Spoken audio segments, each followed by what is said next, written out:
I stand here before you to reiterate the condolences from my Prime Minister Imran Khan, from my Foreign Minister Shah Mahmood Qureshi, from the entire nation and country of Pakistan, which stands shoulder to shoulder with you in this hour of grief, in this time when our hearts are bleeding because of the atrocity that has befallen this wonderful, marvelous family.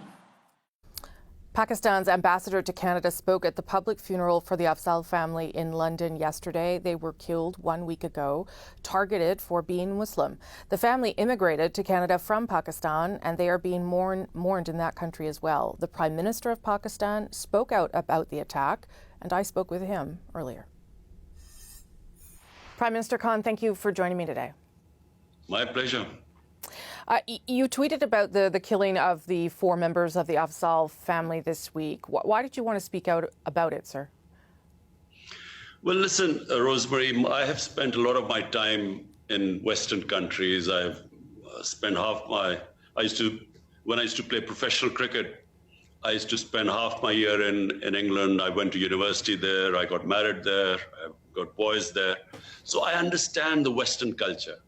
And I understand where the problems are. How come this Islamophobia is growing, and specifically after 9/11?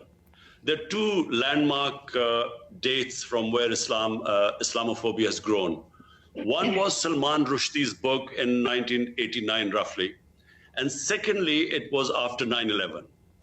And how did this division, the suspicion take place? After 9/11, the word Islamic terrorism, Islamic radicalism. Now, when these terms started becoming currency and announced by Western leaders, the man in the street does not understand. When you say Islamic radicals, it seems that there's something in the religion that makes people radical. And the man in the street cannot distinguish between a moderate Muslim and a radical Muslim. Terrorism has no religion. In every human society, they're extremists. They are liberals, they're extremists, and bulk of the people are moderates. Well, I was just going to say, though, you've talked about this at the United Nations and many other places about a need for a holistic approach by the international community. What does that mean to you practically, Prime Minister? What do you need to see there? So every forum, I've been trying to say this because the 2, communities, Muslims living in Western world, they're the ones who suffer from Islamophobia. And then they suffer, we hear about incidents. A lot of incidents don't get reported, but we know about it. Our embassies tell us. So this gap needs to be closed.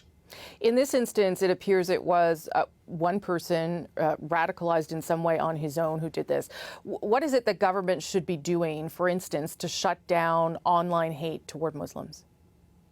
I think there should be a very strict action against this, because you see these hate websites, which again, as I said, would divide humanity by creating hatred, ignorant about the other human community, and you target them and this hate material, and especially with the growing social media, and social media is a completely, the world is just coming to grips with it because it's a new phenomenon.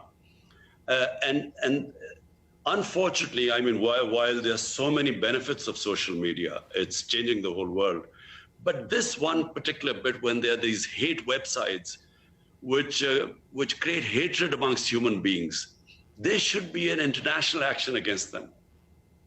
And what would that look like to you, Prime Minister? What would be the mechanism for doing that, if you will? Whenever the international community, and by that I mean the world community, the world leaders, whenever they decide upon taking action, this will be dealt with. The problem is, at the moment, there is not enough motivation. Some international leaders or leaders in the Western countries actually don't understand this phenomena. They too think that the Muslims are these weird people who have these weird customs, and they need to be put in place. So it just needs to be brought together, and there has to be understanding, and this can be promoted by world leaders. Do you plan to reach out to Justin Trudeau to have a conversation about this? Yes, I will. I've had previous conversations with Justin Trudeau as well, and I have to say we mostly agree with most things. You may be aware, too, of a law in the province of Quebec here that bans public servants, teachers, judges, and others from wearing visible religious symbols, which obviously affects Muslims who wear the hijab, for instance.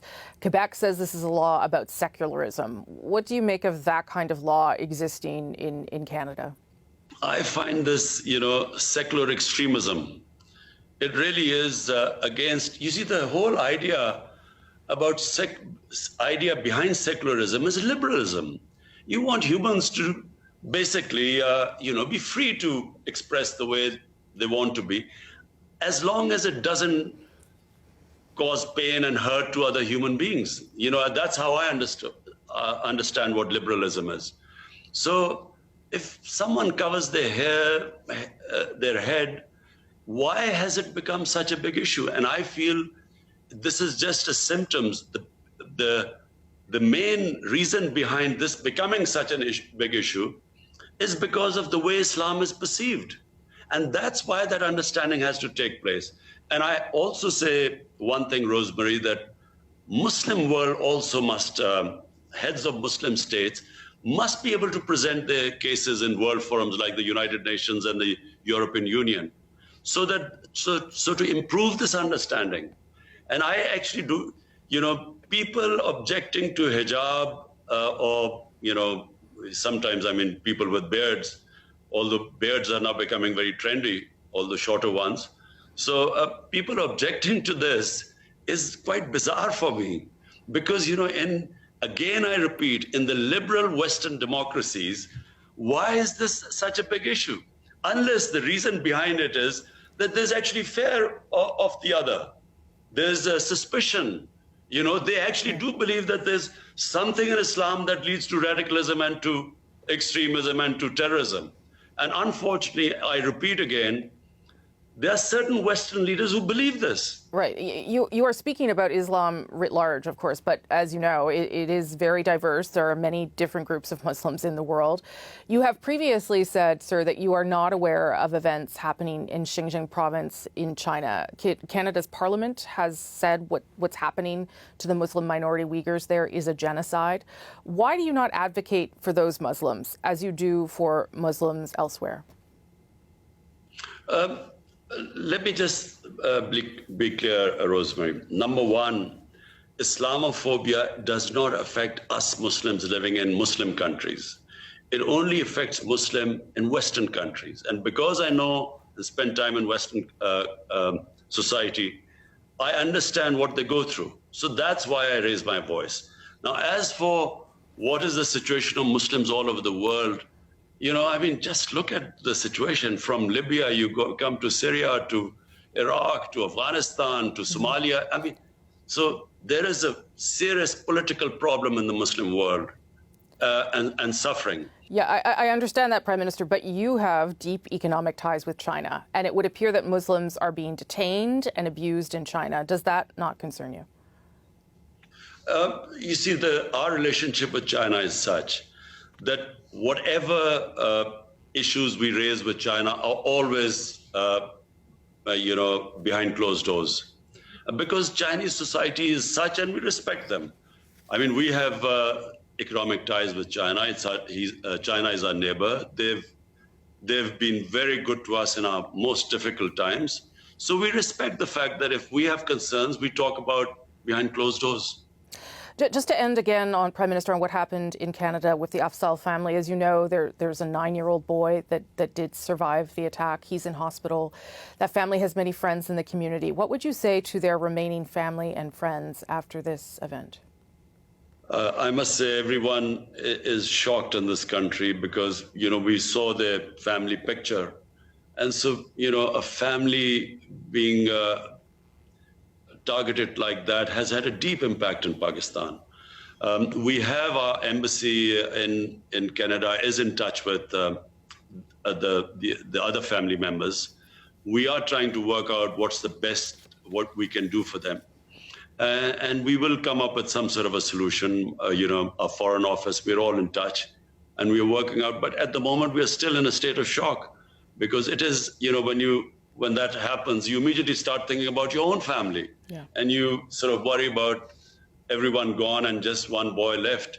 So we'll work out. Prime Minister, thank you so much for your time today. I do appreciate it, sir. Thank you.